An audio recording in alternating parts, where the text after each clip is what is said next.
guys, magre-repair tayo ng electric fan. So nakasaksak na. At hindi siya naikot guys. Possible na sira nito guys ay fuse o kaya yung capacitor niya, yung starter capacitor niya. So bubuksan natin para ma-check natin kung ano ang problema.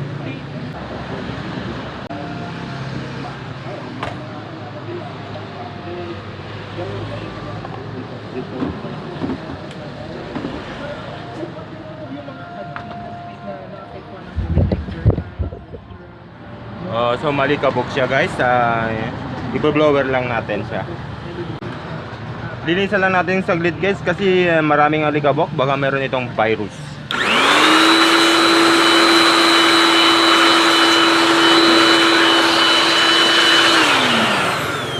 So sa tingin ko guys ay hindi fuse ang sira niya kasi hindi siya naikot yung LEC niya.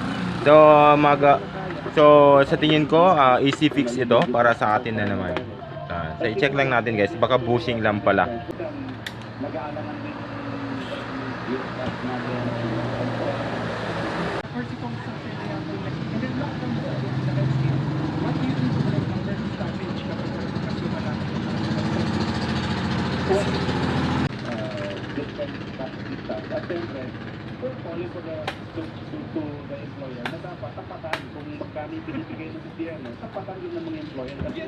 So ang problema nito guys ay na-fuse at saka mahigpit yung bushing niya.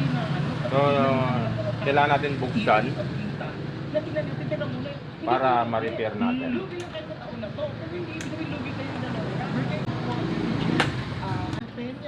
Tama naman, Attorney Jess, kahit saan mo ang tingnan. Naku, ang dami talagang mga nag-defend. Buti nila, meron din ako mga trolls na panglaban sa mga haters. Well, ganun lang. Ano na lang naman po yan? Okay. So, hanapin natin guys yung mayroong fuse. Sir, congratulations. So, ito yung fuse niya. Hindi. Hanapin natin yung fuse. Nasaan ka fuse?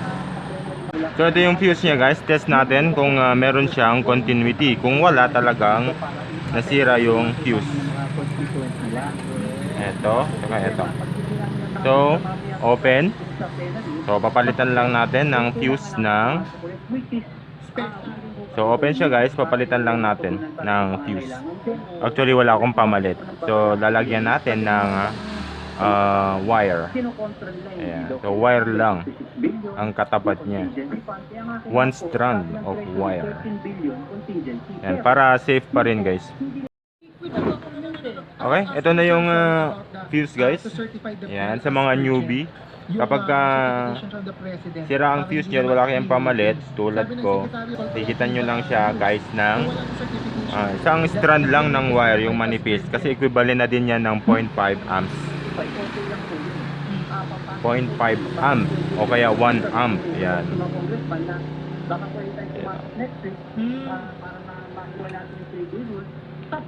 Pero kung meron naman kayong fuse talaga guys, kasi nga ito thermal, palitan nyo ng ganun. Pero kung wala guys, okay yun. Pero kung wala, okay lang na isang strand lang ng wire. Yung manipis lang guys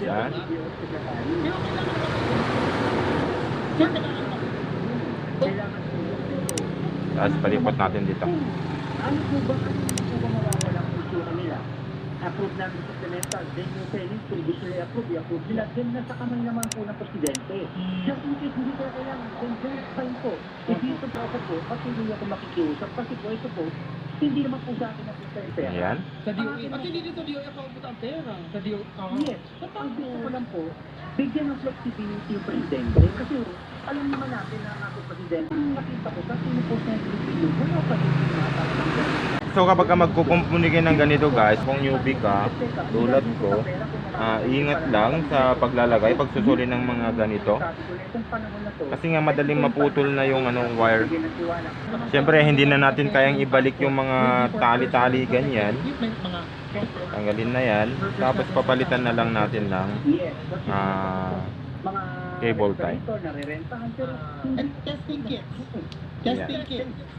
Pagka lumaki-laki pa itong problema, ayan po isang snap lang po.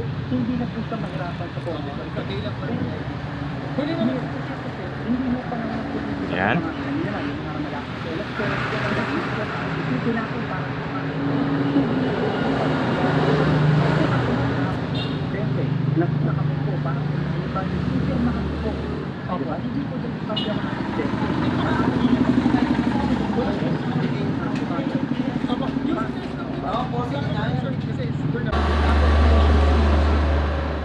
yes, meron po. Yung mga scientific na pagkunan nila, makasya naman po. And then i-test natin dito sa tester. Dito pa lang sa tester, malalaman na natin kung okay na yung connection o hindi pa. So dito tayo sa main, zero muna tayo. Dito tayo sa main plug. Ayan. Press natin yung number 1. Ayan, meron siyang palo. Number 2, dapat tataas. Tapos number 3, tataas. Ayan. So, success na itong dito pa lang guys sa tester. Success na yung repair natin. So, yun lang. And then, lalagyan na natin ng grasa itong bushing para free yung pag-ikot ng ehe. Ayan. So, isolin lang natin guys. Ayan guys, kapag hindi naikot ang electric fan, ang possible na sira niyan, unang-una, fuse, ehe, masikip, and then yung starting capacitor niya. So hindi ko na tinest yung starting capacitor niya guys kasi gumana na. Okay. So kapag nakatulong ang video na ito guys, lalo na sa mga beginner, don't forget to like and subscribe sa ating channel at pahit na din ng notification bell para ma-update ko kayo guys pagka mayroon tayong bagong upload.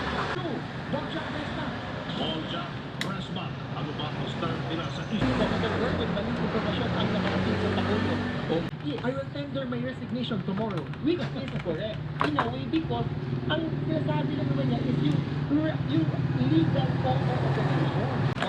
But even with legal, so yun, wala natin ka-explain ng ating yung ating law enforcement and law monitoring and aside pero of course Okay guys, testing na. Senator Dicor, isa sa hearing yung Rodriguez group. So may sinuwarat na dalawang grupo si Senator Dicor na nag-londo ng Okay guys, testing na natin. and Rodriguez. Ayan, Yung umiikot na. Rodriguez group, isang pamilya, offer daw siya ng 20 million para lang huwag daw siya away ko daw Senator Dicor.